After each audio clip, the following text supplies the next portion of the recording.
In the quiet town of Neptune City, New Jersey, an unsettling mystery unfolded in 2009.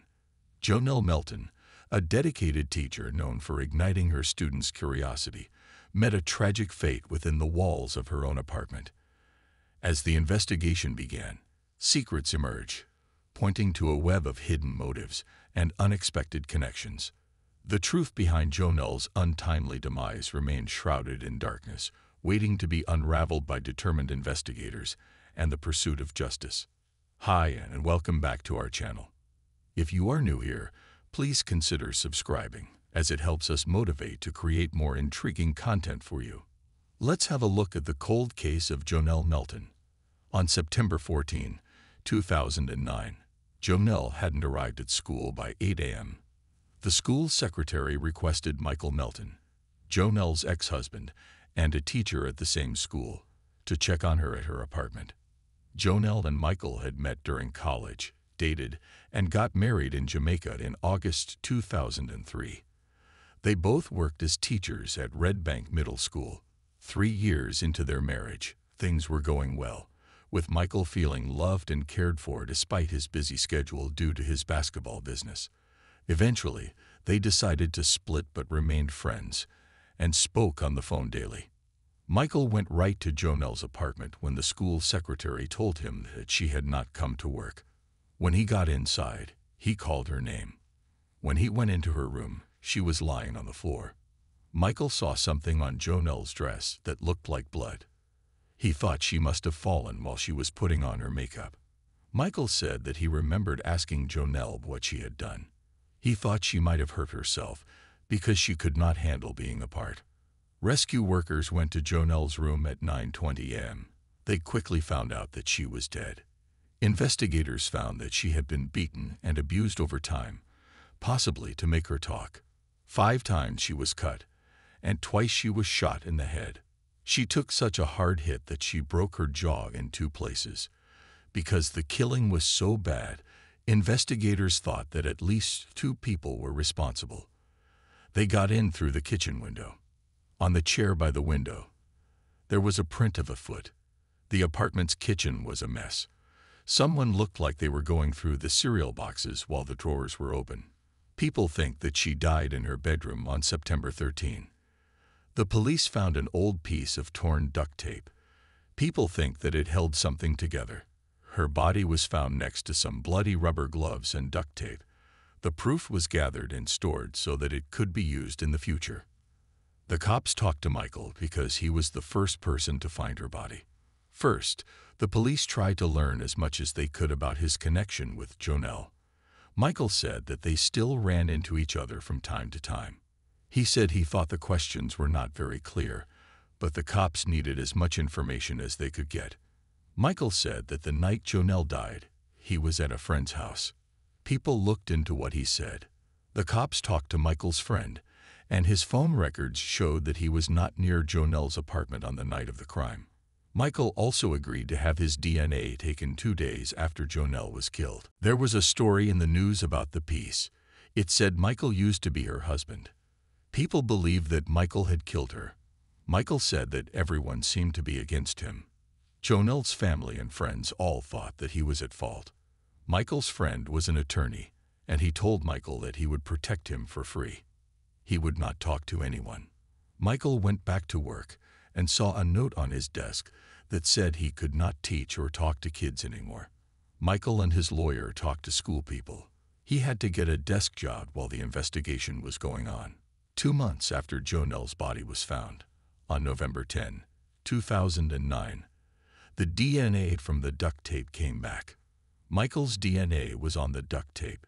Jonelle's DNA was also in the blood that was left behind. Before the attack, the cops thought that duct tape was holding Jonelle to a chair. Michael said that the tape was stuck to his shoe when he found Jonelle, so he took it off with his hands. This is how the tape had his DNA on it. Michael began drinking when he found out that no one thought he was innocent. He had even considered killing himself. The DNA was also found on the pink lighter, but it was not clear what it meant. All of the evidence was sent to the office of the medical examiner in New York City so that it could be looked at more closely. Months after Jonelle's death, police were still getting information about what happened. One neighbor thought there was a lot of noise. One woman said that the noise woke up her dogs. Someone noticed that a tall black man who did not live in the building was acting strangely near the flat. Many of Jonelle's friends and family were upset that these neighbors kept this secret for so long. On December 3, 2012, 3 years after the crime, police found the suspect's DNA on the lighter. Gregory John Baptiste, a member of the Bloods gang, turned out to be the owner. After that, the cops talked to him. Baptiste said he had never met or been to Jonelle's house. Baptiste would not tell the cops what he had done, so they had to keep asking him the same questions over and over. He stopped talking after 27 minutes. Michael asked a friend for help to set the record straight. The friend went outside to talk with the people who lived there. Michael told the cops what he knew because his friend did find out important information. Gang members were looking for a drug dealer named David James, who goes by the name Munch. David and Jonelle both lived in the same area. People talked about the fact that David had $15,000 in a freezer. At a party, they heard some of his girlfriend's friends talk about drugs. They thought that Jonelle was David's girlfriend because they went to the wrong flat. Then, the spies went out to talk to anyone who would talk to them. A woman, the fourth person, drove them away. They found guys with the names of Ebenezer Bird, Gregory John Baptiste, and Jerry Spaulding. All of them were in the Bloods. Later, it came out that the woman was Elizabeth Pinto, who had dated Ebenezer Bird before. On December 1, 2015, a woman called Nerica Scott said that Elizabeth Pinto was the name of the driver who helped the thieves get away. Nerica had been Ebenezer Bird's new girlfriend. She heard him say that he did it on one of their trips to the jail. She told the cops what happened. The cops could tell that she was very scared to talk to them.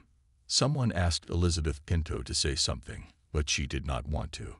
She finally said that Jonelle deserved to be punished, and she admitted that she was the one who made them leave.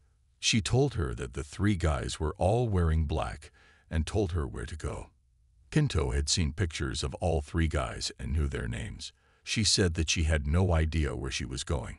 She told them she would show them where she had put them down. She said she was part of a plan, and she decided to testify against all 3 men. Pinto also said to the cops that all 3 of the men were wearing latex gloves. Pinto dropped them off near their flat and watched them cross the street to get there. On March 23, 2016, all 3 men were charged with killing Jonelle, robbing her in the 2nd degree, coming up with a plan, and using guns that were not legal. They all said they were not guilty. On January 17, 2019, the trial started. Elizabeth Pinto was a crucial piece of evidence for the defense in a case involving Jonelle, the victim. The defense argued that Michael was not the perpetrator and that much of the evidence remained untested. On September 13, 2009, agents believed Jonelle was home alone, but Elizabeth Pinto witnessed 3 individuals at Bird's mother's house. She directed them to the wrong location, Brighton Arms Apartments. One of the individuals, Baptiste, entered through a window and let the others in. Prior to the attack, Jonelle was restrained to a chair with tape in her room. The motive appeared to be money and illegal drugs, and Jonelle was likely shot to prevent her from identifying the perpetrators. Phone records indicated the involvement of all the guys at Jonelle's place, and they were found guilty of her murder, robbery, and collaboration, as well as possession of firearms. James Fair, a 4th person, also planned to participate in the break-in. False rumors circulated that David kept money in the freezer, but it was untrue. All the individuals involved received life sentences, except for Elizabeth Pinto, who received probation as she claimed involvement in the plan. Judge Joseph W. Oxley confirmed the end of criminal activities. James Fair was sentenced to 82 years for separate crimes. In court, Connie Sadler, Melton's sister, praised Jonelle's dedication as a teacher and her love for her children. She believed Jonelle would have sought forgiveness for the perpetrators and emphasized the power of actions. Michael Melton, cleared of blame, expressed regret for the tragic outcome and turned his life around. using his business to help others and highlight basketball stars. He embraced his second chance and stressed the significance of seizing opportunities to create positive change. What do you think of this case? Let us know in the comments section below. Also, don't forget to like this video and subscribe to our channel. Thanks for watching.